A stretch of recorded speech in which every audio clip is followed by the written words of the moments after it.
My grandson came back up from the basement. His face was pale. He sat down across from me and didn't speak for a long moment. "Pack a bag," he finally said. "Right now." "What?"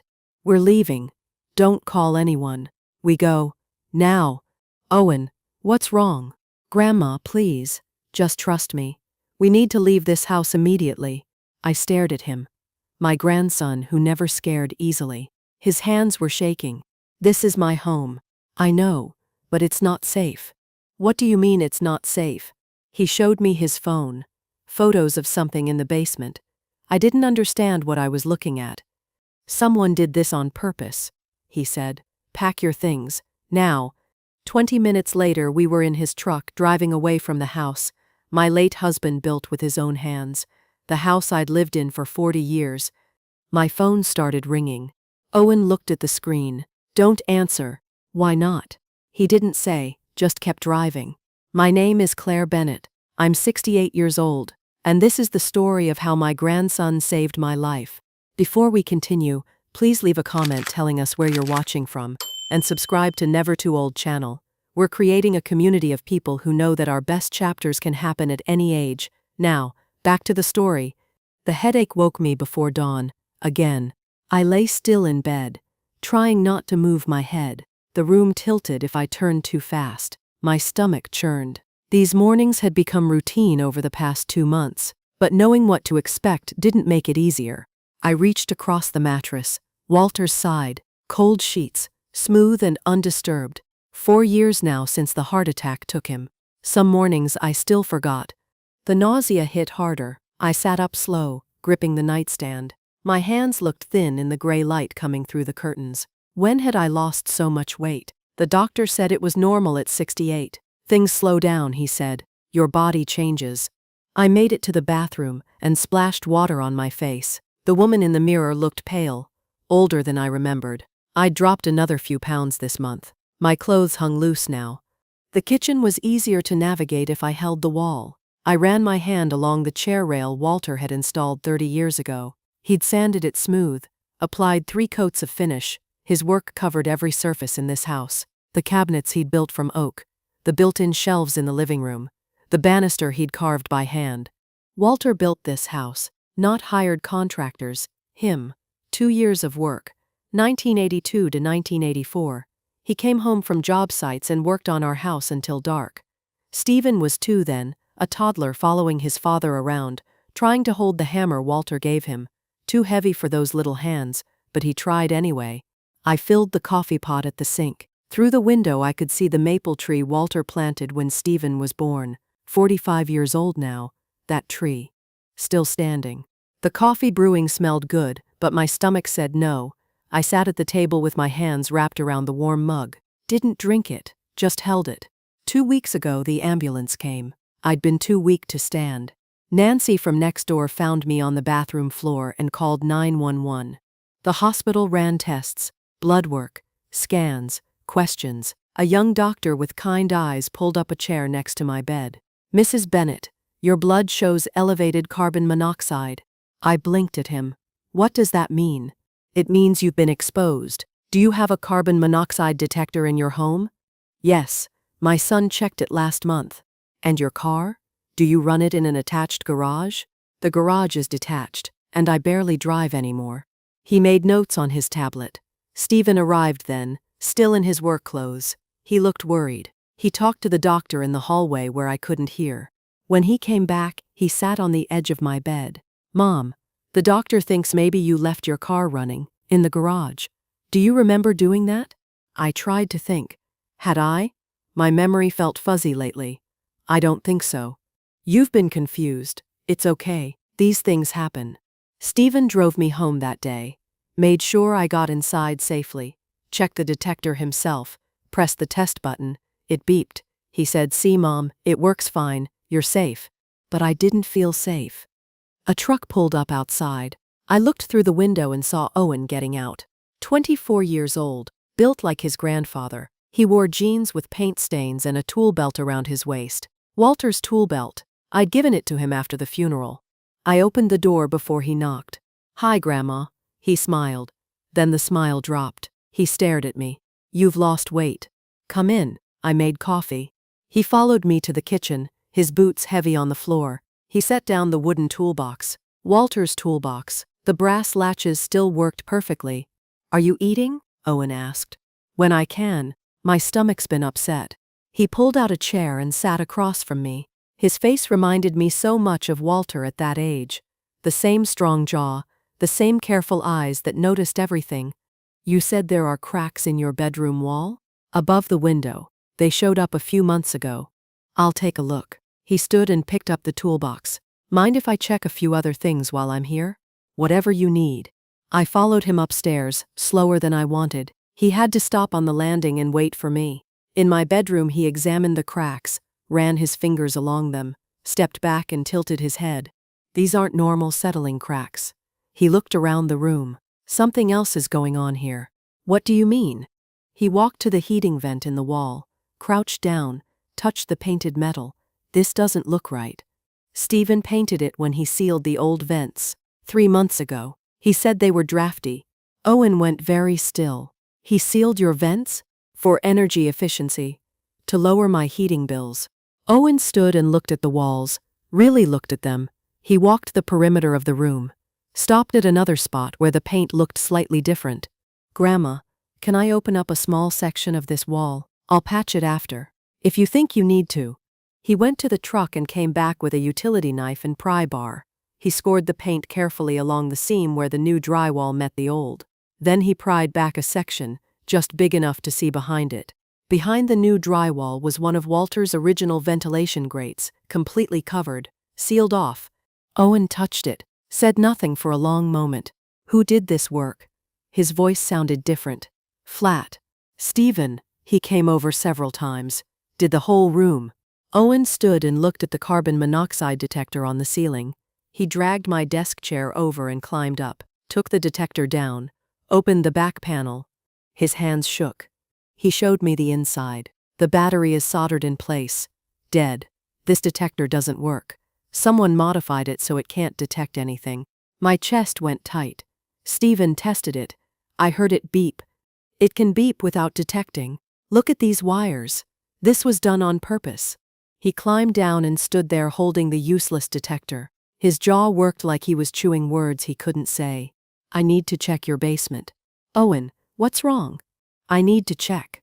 Now. He went down the basement stairs fast. I heard him moving things, the scrape of something heavy being pushed aside. Then nothing, just silence.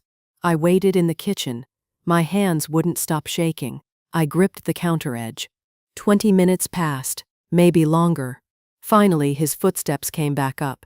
He stopped in the doorway. His shirt was dirty, dust in his hair. He held his phone. He sat down across from me. I need to show you something. He turned the phone screen toward me. Photos, pipes, metal fittings, a small box with wires. I didn't understand what I was seeing. This is under your bedroom floor. Someone ran a gas line there. There's a timer attached. It's set to release carbon monoxide when your heat kicks on at night. The words made no sense. I stared at the photos. This is engineered, Grandma. Whoever did this knows mechanical systems. This took planning, months of work. His voice cracked. Someone is trying to kill you, slowly. The sealed vents trap the gas in your room. The fake detector makes sure you don't know. Your symptoms, the hospital visit, all of it. This is why. I looked at him, at Walter's tool belt around his waist, at his face, so much like the man I married. Stephen did the work in my room. I know.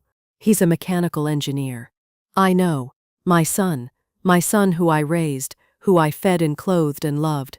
Owen reached across the table and took my hand. Pack a bag, right now. We're leaving this house. Don't call Stephen. Don't call Jessica. Don't tell anyone where we're going. This is my home. It's not safe. Please, Grandma.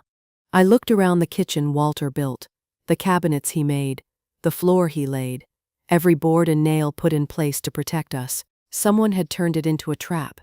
Through the kitchen window I saw a dark sedan parked down the street. It had been there when Owen arrived. I hadn't thought about it until now. Okay, I said. Let me get my things. Owen drove fast but not reckless. I sat in the passenger seat with my hands folded in my lap, watching the neighborhood disappear behind us. Every house on my street held memories, 40 years of birthday parties and block barbecues and lending sugar to neighbors, gone now in 5 minutes. My small suitcase sat at my feet. I'd packed like Owen told me. Clothes, medications, my toothbrush, Walter's photo from the nightstand. I left everything else behind. We drove for 25 minutes before Owen pulled off the highway. A diner sat alone in a parking lot, one of those 24-hour places with bright fluorescent lights. Only 2 other cars outside. "We need to talk," Owen said, away from the house. Inside smelled like coffee and bacon grease. A waitress with tired eyes brought us menus. Owen ordered coffee for both of us. I knew I wouldn't drink mine. He pulled out his phone and set it on the table between us. The screen showed the photo of pipes and wires under my bedroom floor. "Look at this," he said. He zoomed in on a metal box. "This is a timer. It's connected to the gas line. When your thermostat calls for heat at night, this triggers a slow leak into your bedroom." I stared at the screen. The device looked small, professional, like something you'd buy at a hardware store. "The vents being sealed keeps the gas trapped in your room. It builds up while you sleep. Not enough to kill you in one night, but over weeks and months." He swiped to another photo. "This is the ventilation grate Grandpa installed. See how it's completely covered? That's fresh drywall, maybe 3 months old." Steven said he was helping, making the house more energy efficient. He was making it into a death trap. Owen's jaw tightened. He stopped, closed his eyes. When he opened them again, his voice was quieter. "My dad knows mechanical engineering, flow rates, exposure times, how carbon monoxide affects the body. This is his work." The coffee arrived. I wrapped my hands around the cup for warmth even though I wasn't cold. Owen stared at his phone screen. "I keep thinking there's another explanation, that maybe someone else did this, but I know his work. I've seen the projects he builds in his garage." He looked up at me. "This is exactly how Dad would engineer something. Precise, calculated." "He's your father." "I know." His voice cracked. "And he's trying to kill you." Owen opened a browser on his phone and typed. His fingers moved fast across the screen. He stopped and turned it toward me. "Dad works for Apex Aerospace. Has for 20 years. Yes. Look at this." He showed me a news article. They announced major layoffs 6 months ago, consolidating positions, cutting senior staff. I read the headline. My eyes wouldn't focus right. Steven never told me about layoffs. He didn't tell anyone. I found out 2 months ago when I stopped by his house unannounced. He was on the phone with someone about severance packages. Owen's hands tightened around his coffee cup. He said it wasn't his position being cut, but he was lying. I could tell. My stomach turned. He has a family, a mortgage. I know. And if he loses his job at 45, in his field, he won't find another one easily. Not at the same salary. Owen pulled up his father's professional profile. Steven's photo smiled from the screen. Navy suit, confident expression. The profile listed his position at Apex. Nothing about layoffs. I remembered last Christmas. Steven looked thinner, stressed. He'd snapped at Kelly over something small. I'd asked if everything was okay. He said yes, just work being demanding. I'd believed him.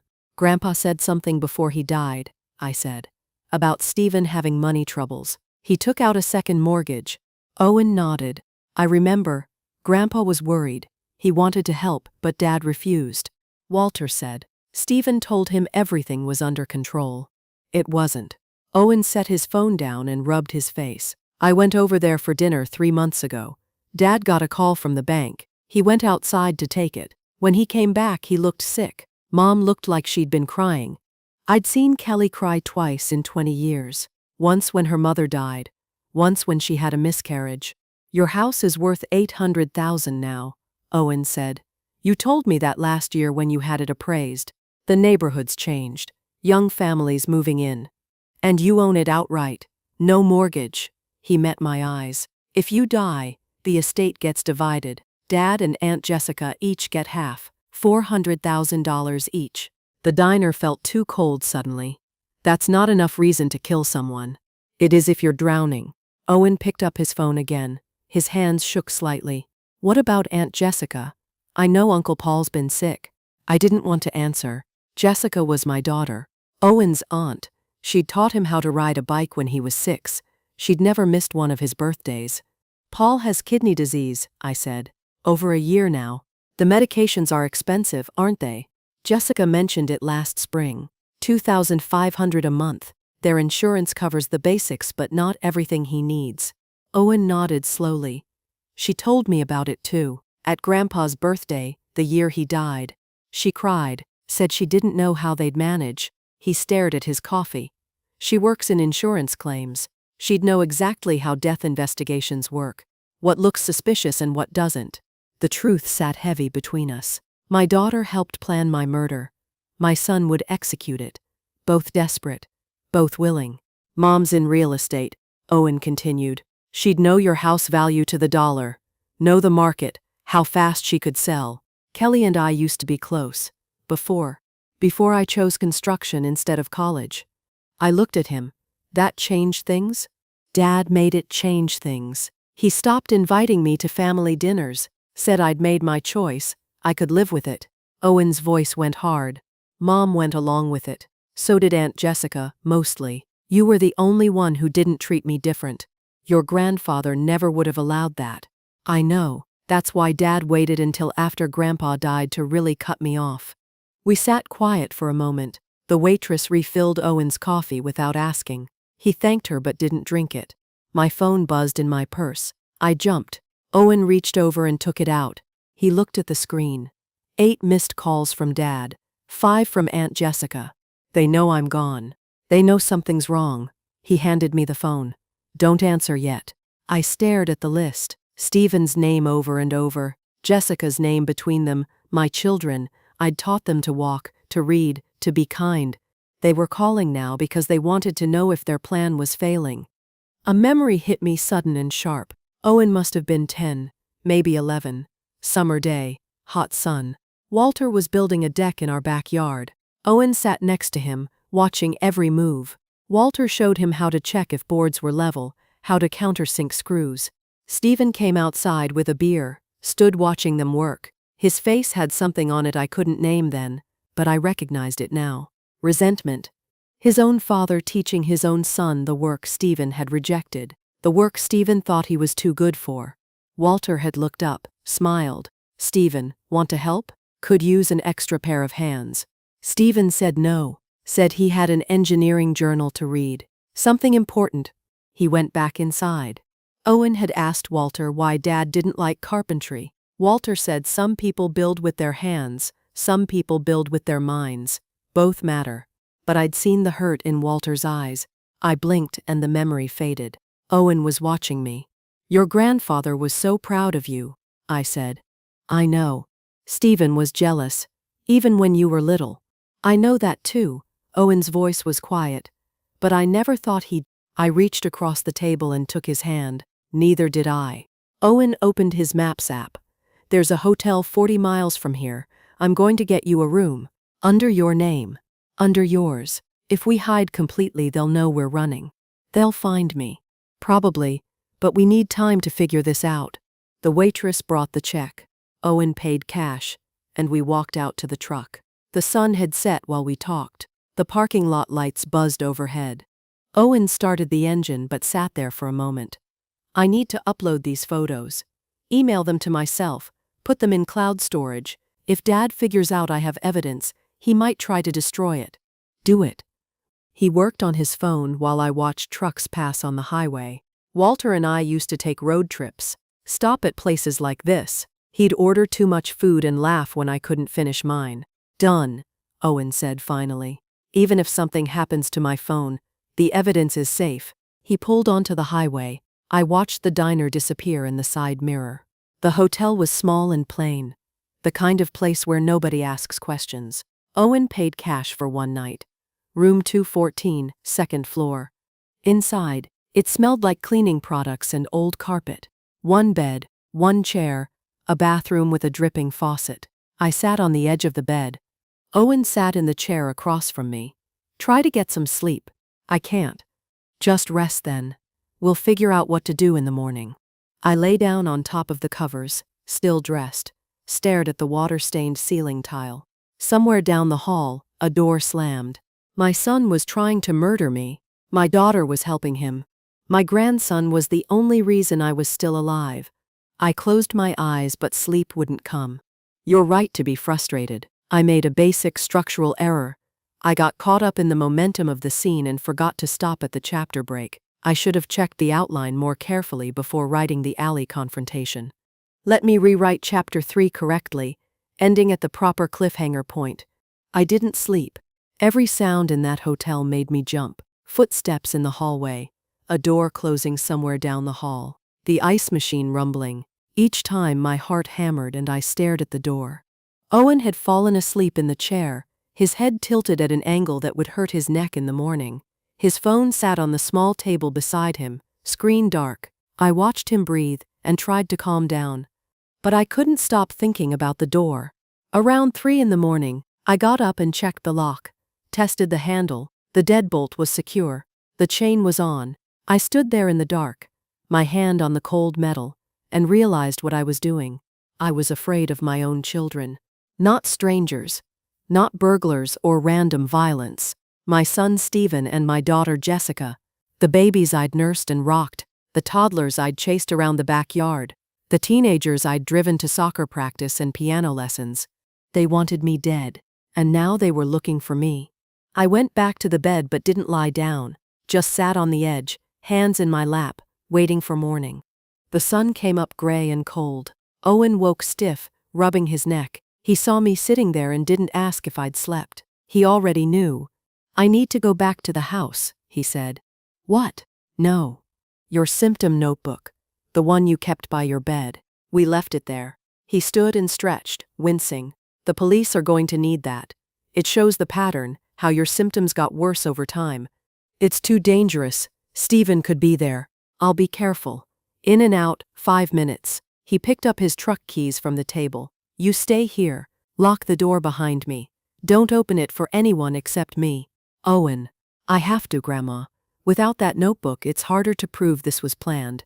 He left before I could argue more. I locked the door like he said. Put the chain on. Then sat on the bed and waited. 45 minutes passed. I counted them on the digital clock by the bed. Each minute felt like 10. Finally, I heard his truck in the parking lot. His footsteps on the stairs. A knock at the door. It's me. I opened the door. Owen came in fast, breathing hard. He had the notebook in his hand, but his face was wrong. Pale, frightened. What happened? He locked the door and sat down heavy in the chair. Dad was there. And Mom. I hid outside by the garage and listened through the kitchen window. It was open a crack. What did you hear? Dad was on the phone. I could hear him clear. He said, Owen has her. If the police see this house, we're done. We need to find them now. Owen looked at me. Then Mom said, I'll call every hotel in the area. She probably used her real name. She wouldn't think to hide. My chest went tight. Dad said something else. Owen's voice dropped. He said, we're too far in now. We have to finish this. The room felt smaller suddenly. The walls too close. What does that mean? It means they're not going to stop. Owen stood and started pacing. If they find us, He didn't finish, but he didn't need to. I sat on the bed, my hands gripping the cheap bedspread. This was real. This was happening. We should leave, I said. Drive somewhere else, another city. And go where? If Mom's calling hotels, she'll find us anywhere. Owen stopped pacing. We need to think. Figure out what to do. The phone on the nightstand rang. We both stared at it. The hotel phone. Not my cell. It rang again, shrill in the quiet room. Don't answer it, Owen said. It rang 4 more times, then stopped. We sat frozen, listening. My heart pounded so hard I could feel it in my throat. 30 seconds later, my cell phone rang. I'd left it on the bed. Jessica's name lit up the screen. Owen shook his head at me. The phone rang and rang. Finally it stopped. Then immediately started again. Jessica calling back. Maybe I should answer, I said. See what she says. No, not yet. The phone stopped ringing. A minute passed. 2. Then it rang again. Jessica's name. Over and over on the screen. Owen grabbed the phone and turned it off completely. We can't talk to them. Not until we have a plan. He went to the window and looked out through a gap in the curtains. He stood there for a long moment, then went very still. Grandma. What? Dad's car just pulled into the parking lot. My blood went cold. He found us? Mom must have called this hotel, asked if you were here. Owen stepped back from the window. Aunt Jessica's car just pulled in too. They're all here. I couldn't breathe right. What do we do? Owen was already moving. He pulled out his phone and dialed, held it to his ear. 911. What's your emergency? My name is Owen Bennett. I'm at the sleep-in on Route 42. My father and aunt are here. They're trying to hurt my grandmother. We need help. I could hear the dispatcher's voice, tinny through the phone, asking questions. Yes, we're in room 214. They're in the parking lot right now. Owen looked at me. No, we can't leave the room, they'll see us. Pause. Okay, yes, I'll keep the line open. He put the phone in his pocket but didn't hang up. A knock at the door. Not loud. Almost gentle. Mom? Stephen's voice. My son's voice. Mom, I know you're in there. Open the door, please. We just want to talk. Owen grabbed my suitcase and motioned toward the bathroom. I followed him, my legs shaking. He pointed to a second door I hadn't noticed before, an exit to the back hallway. When I open this, we run for the stairs. Don't stop. Don't look back. Another knock, louder now. Mom, you're making this worse. Owen's got you scared for no reason. We're your family. We love you. Owen's hand closed around the door handle. Ready? I nodded. The knock turned to pounding. Mom, open this door right now. Owen pulled the door open. The back hallway was empty and dim. We ran. Behind us I heard Stephen's voice getting louder, then a crash. He was trying to break down the door. We hit the emergency exit stairs. Owen pulled me down them fast, one hand on my arm to steady me. Our footsteps echoed in the concrete stairwell. We burst through the bottom exit into the alley behind the hotel. Cold air hit my face. The alley smelled like garbage and grease from restaurant dumpsters. Owen pulled me toward his truck, parked at the far end of the building. Then I saw them. Cameron's stable eyes. Then I saw them don'ty twokels inbound dalan. Jessica stood at one end of the alley, near the street. Kelly stood at the other end by the fence, both blocking our way out. Owen stopped, pushed me behind him. Jessica started walking toward us. Stephen came around the corner from the front of the hotel. He saw us trapped between Jessica and Kelly. His face changed. Not angry. Something colder than that. Mom, stop this. He walked toward us slowly. You're confused. You're sick. The carbon monoxide affected your brain. I pressed closer to Owen's back. The doctors you lied to. I didn't lie. You're having delusions. Paranoia. It's a symptom. Stephen stopped a few feet away. His voice stayed calm, controlled, like he was explaining something to a child. Owen's filled your head with stories that aren't true. We're your family. We would never hurt you. I found the device, Dad. Owen's voice was steady, but I could feel him shaking. Under Grandma's bedroom floor, the timer, the sealed vents, the fake detector. I photographed everything. You photographed a normal heating system and decided it was something sinister because you've always thought the worst of me. Stop lying. Stephen's jaw tightened. The calm mask slipped. You don't understand what we're going through. What it's like to lose everything you've worked for your whole life. So you decided to kill your mother? We decided to survive. Stephen's voice rose.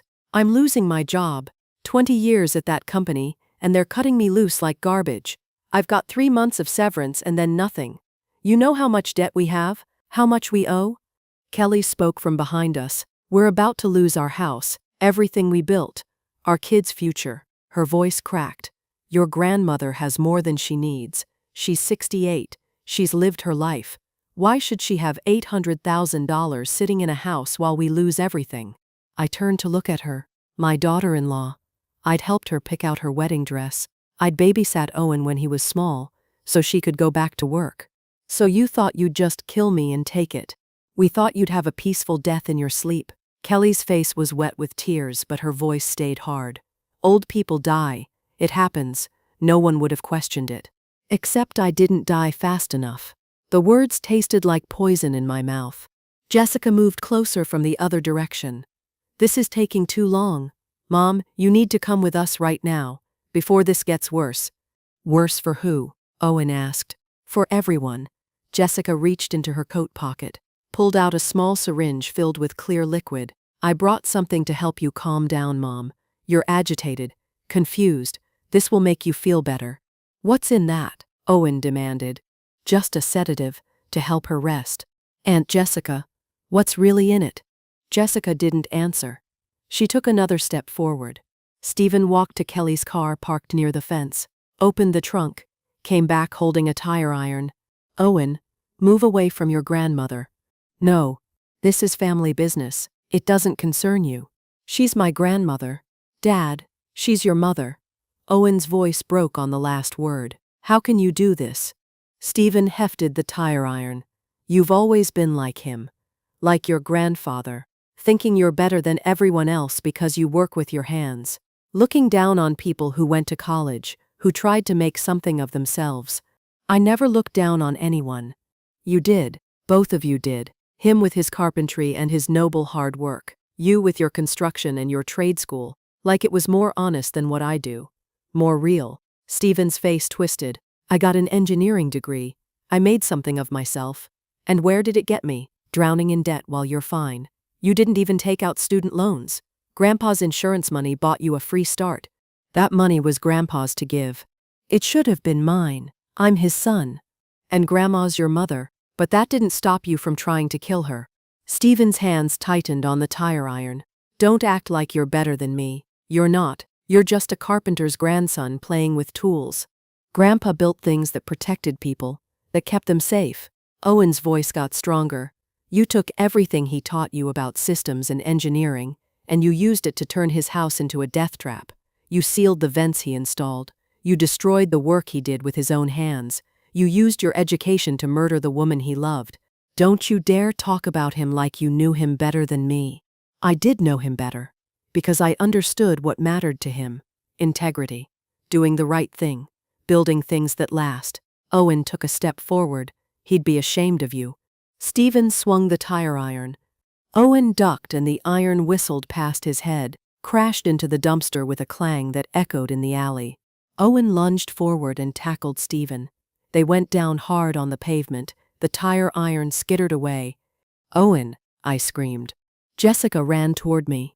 The syringe gleamed in her hand. I'm sorry, Mom, but this is the only way. I backed against the dumpster. She kept coming. I looked at her face, trying to find my daughter somewhere in those cold eyes. Jessica, please. It won't hurt. You'll just go to sleep. She reached for my arm. Then the siren started. Jessica stopped, turned. 2 police cars roared into the alley from both ends, lights flashing red and blue across the brick walls. Doors flew open. Officers jumped out with guns drawn. Police, drop the weapon. Drop it now. Jessica stared at the syringe in her hand. Let it fall. It hit the pavement and rolled. Hands where we can see them. All of you. Stephen pushed Owen off and stood up slowly. His hands went up. Kelly raised hers too, frozen by the fence. Owen got to his feet, breathing hard. He pulled his phone from his pocket. I called 911 from the hotel room. The line's been open this whole time. You heard all of it, right? An officer approached, gun still drawn. We heard everything. Ma'am, are you Claire Bennett? I nodded. My voice wouldn't work. Are you hurt? No. He protected me. I pointed at Owen. More officers moved in. One kicked the syringe away from Jessica's feet. Another picked up the tire iron with a gloved hand. A third guided me away from the dumpster, his hand gentle on my elbow. Stephen Bennett? An officer with sergeant's stripes approached Stephen. Yes. You're under arrest for attempted murder. You have the right to remain silent. Stephen's face went blank, empty. He didn't resist when they turned him around and cuffed his hands behind his back. Kelly Bennett? Kelly started crying. We didn't have a choice. We're losing everything. You don't understand. Ma'am, you're under arrest for conspiracy to commit murder. They cuffed her too. Her sobs echoed off the walls. Jessica Cooper? My daughter looked at me. For just a second, I saw something there. Regret, maybe, or just fear of getting caught. I'm sorry, Mom, she whispered. Turn around, please, hands behind your back. They cuffed Jessica and led her to a different police car. Stephen went into another, Kelly into a third. I stood in the alley, watching my children disappear into separate vehicles. The lights still flashed. An officer was taking photos of the syringe, the tire iron. Another was talking into his radio. Owen put his arm around my shoulders. "It's over, Grandma." I couldn't speak, couldn't cry, couldn't feel anything except numb. A detective approached us. Older woman with gray hair pulled back in a bun. "Mrs. Bennett, I'm Detective Morris. We're going to need statements from both of you. Can you come to the station?" "Yes," Owen answered for me. "Your grandson did the right thing, keeping that line open. We have everything recorded. Their confessions, the threats, all of it." "Good," I managed to say. "We'll need to search your home too. Collect evidence." "The house," I looked at Owen. "Walter's house." "We'll be careful," Detective Morris said. "We'll document everything and restore it when we're done." But it would never be the same. Nothing would. The police cars pulled out of the alley one by one, taking my children away. Owen helped me into his truck. I sat in the passenger seat and stared at my hands. "You should have let them do it," I said quietly. "What?" "Let them kill me. Then you'd still have your father, your aunt, your family." Owen started the engine, but didn't put it in gear. He turned to look at me. "Grandma, you are my family, and Dad stopped being my father the moment he decided to murder you." His voice was firm. "Grandpa would have done the same thing I did, protected you, because that's what family means." I touched his face. "This boy who looked so much like Walter. Your grandfather would be so proud of you." "I know," he said quietly, "and so ashamed of Dad." He put the truck in gear and drove out of the alley. The morning sun was higher now, bright and cold. Behind us the hotel stood empty and quiet. I didn't look back. The police station smelled like coffee and floor cleaner. Detective Morris led us to a small room with a table and chairs. Owen sat beside me while I gave my statement. 2 hours of talking through every detail. The symptoms, the hospital visit, Stephen's modifications to the house, the fake detector. Owen showed them the photos on his phone. The sealed vents, the timer mechanism, the gas line under my bedroom floor. Morris leaned forward, studying each image. "Your grandson did good work documenting this," she said, "and the 911 recording from the alley captured their confessions. All 3 of them admitted to the plan on tape." "What happens now?" I asked. "We search your house, collect physical evidence. Then we execute search warrants for their homes and vehicles." They sent a forensics team to my house that afternoon. Owen drove me to his apartment. I couldn't go back there, couldn't sleep in that bedroom again. We sat in his small kitchen while the police tore apart Walter's house, looking for proof that Stephen had turned it into a weapon. Detective Morris called that evening. "We found everything. The modified gas system, the sealed ventilation exactly where your grandson said it would be. Residue testing confirms carbon monoxide exposure in your bedroom. The detector on your ceiling is disabled, just like he documented. So you believe us." "Mrs. Bennett, the evidence is overwhelming." 2 days later, they executed search warrants. Stephen's home computer had a folder labeled Project Timeline. Inside were calculations for carbon monoxide exposure rates, notes about symptoms and progression, a document that said, "Subject female, 68 years old. Gradual exposure over 4 to 6 months. Symptoms will mimic natural cognitive decline. Death will appear natural." My son had written a plan for my murder, calculated it like an engineering project. Kelly had a burner phone hidden in her car. Text messages to Jessica. "When will it be done?" "Soon. The house value keeps going up. We need to move fast." And doctor said age-related. Perfect. No one suspects anything. Jessica's work notebook had sections highlighted. Carbon monoxide deaths in elderly populations, investigation protocols, how medical examiners determine cause of death in seniors. She'd researched it at work, using her insurance knowledge to plan how to avoid getting caught. Detective Morris showed me copies of everything. This was premeditated murder conspiracy, sophisticated, calculated, cold. I stared at Stephen's notes, his handwriting so familiar. The same neat print he'd used for school projects when he was young. "Can I see him?" I asked. "Are you sure that's a good idea?" "I need to." They arranged a visit. The jail was gray concrete and locked doors. A guard led me to a room with glass partitions and phones. Steven sat on the other side in an orange jumpsuit. He wouldn't look at me at first, just stared at the metal table. I picked up the phone. He picked up his. Why? I asked. He still wouldn't meet my eyes. We were desperate. That's not an answer. We're losing everything, Mom. The house, our savings. My career is over. Kelly's business is failing. Jessica's husband needs medications that cost thousands every month. We needed money. So you tried to kill me. Finally, he looked up. His face was hard, angry. You don't understand what it's like to lose everything you've worked for your whole life. To watch it all fall apart. I lost Walter 4 years ago. The man who spent 2 years building that house with his own hands to protect our family. You took his work and turned it into a weapon. It was just a house. It was his life's work, and you destroyed it. You're not the son I raised. I did what I had to do for my family. By murdering your mother?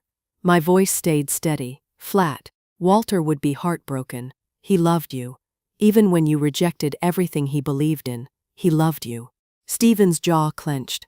Owen saved me using exactly what Walter taught him. The skills you mocked. The values you said were beneath you. I stood up. Walter would be so proud of Owen, and so ashamed of you. I hung up the phone and walked out. Didn't look back. Steven sat there staring through the glass, but I was already gone. 3 months passed. The lawyers talked about trials, but there was too much evidence. Steven's computer files, the burner phone texts, Jessica's research notes, the 911 recording where they confessed everything. They took plea deals. All 3 of them. The sentencing hearing was on a cold morning in November. I sat in the front row of the courtroom. Owen beside me. Nancy on my other side. The judge read the charges: conspiracy to commit murder, attempted murder. Steven got 15 years, Kelly got 12, Jessica got 10. Before the judge finished, he asked if I wanted to make a victim impact statement. I stood and walked to the microphone. My husband Walter built our house board by board. He installed every vent, every system, every safety feature to protect our family. He taught our grandson Owen that good work protects people, that integrity matters. I looked at Steven sitting at the defense table. He wouldn't meet my eyes. My son used his engineering degree to pervert that work, to turn his father's house into a murder weapon. He betrayed everything Walter built, everything Walter believed in. I looked at Jessica. My daughter used her professional knowledge to help plan it, to research how to avoid getting caught. Kelly was crying. Steven stared at the table. Jessica watched me with empty eyes. But Owen saved me. Using his grandfather's tools and his grandfather's values. That's Walter's real legacy. Not the son who destroyed, but the grandson who protected. Love and integrity survived. That's what matters. I sat down. The judge thanked me and finished the sentencing. Guards led them away in handcuffs. I watched my children leave the courtroom, walked out into the November cold, and breathed the free air. It was over. 6 months after the sentencing, I sold the house. $825,000. The market had gone up even more. Young families were buying in the neighborhood, renovating old homes, planting gardens where we'd planted ours 40 years ago. I couldn't live there anymore. Every room held Walter's work and Steven's betrayal. The bedroom where he'd tried to kill me. The basement where Owen found the device. The kitchen where I'd made coffee the morning. Everything changed. Owen handled the sale, met with the real estate agent, scheduled inspections, managed the paperwork. Before closing day, he went to the house with his tools. I waited in his truck outside, watched him carry Walter's kitchen cabinets out one by one.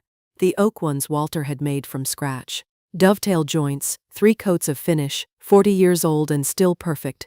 The new owners came to sign papers, a couple in their 30s with 2 kids. They stood on the porch Walter built and talked about their plans: new paint, updated appliances, maybe a deck in the backyard. They'd never know what almost happened in that house.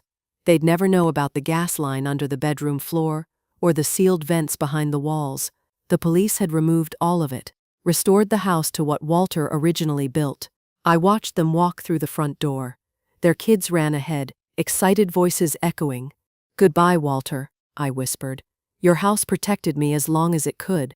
Owen drove me to my new apartment across town. Small, 1 bedroom, Third floor of a building with an elevator. The landlord didn't allow modifications, but Owen had gotten special permission for the cabinets. He spent the weekend installing them. I sat in my new living room, listening to the sounds of his work. The drill, the level being adjusted, wood settling into place. The same sounds Walter used to make. Sunday afternoon, he called me into the kitchen. Walter's cabinets hung on the wall, exactly where they belonged. The wood glowed in the afternoon light. Owen stood back, hands on his hips, examining his work the way Walter used to. "Grandpa taught me to build things right," he said. "These cabinets will outlast all of us." I touched the smooth oak, ran my fingers over the joints. No gaps, no rough edges. Walter's hands had shaped this wood. Now Owen's hands had given it a new home. "Perfect," I said. Owen smiled. Walter's smile. Life got smaller after that. Smaller but safer. I went to therapy every week. Talked about betrayal and trust and learning to sleep without checking the door lock 5 times. It helped. Slowly. Owen came for dinner every Thursday. Brought groceries. Cooked in my new kitchen. Told me about his projects. A renovation in the old district. A custom deck someone commissioned. He was building a reputation. Doing good work. One Thursday in spring, he brought someone with him. "Grandma, this is Sarah." She was pretty, with kind eyes and paint under her fingernails. "An artist," she said. "Worked with clay and wood." "Owen talks about his grandfather constantly," Sarah said while we ate. "Says Walter Bennett was the best man he ever knew." "He was," I said. "Owen's teaching me basic woodworking. I want to incorporate it into my art pieces." She looked at him with something soft in her expression. Something good. He's patient like his grandfather must have been. After dinner, they washed dishes while I sat at my small table, watched them work together, easy and comfortable. Owen handed Sarah a dish. She dried it. Simple. Normal. The kind of life that goes on after terrible things end. Owen walked her to her car later, came back inside and sat across from me. "I like her," I said. "Me too. Walter would like her too. She appreciates good work." Owen nodded, quiet for a moment. "Do you think about them? Dad and Aunt Jessica?" "Sometimes, but they're not my children anymore. They stopped being my children when they chose money over my life." "Do you hate them?" I thought about it. No, I pity them. Stephen spent his whole life trying to prove he was better than his father, better than honest work, better than integrity. And where did it get him?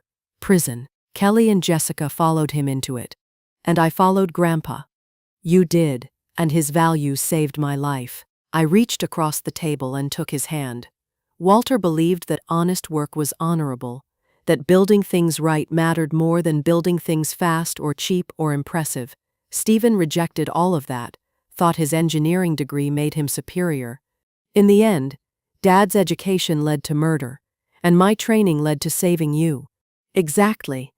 Owen squeezed my hand and left.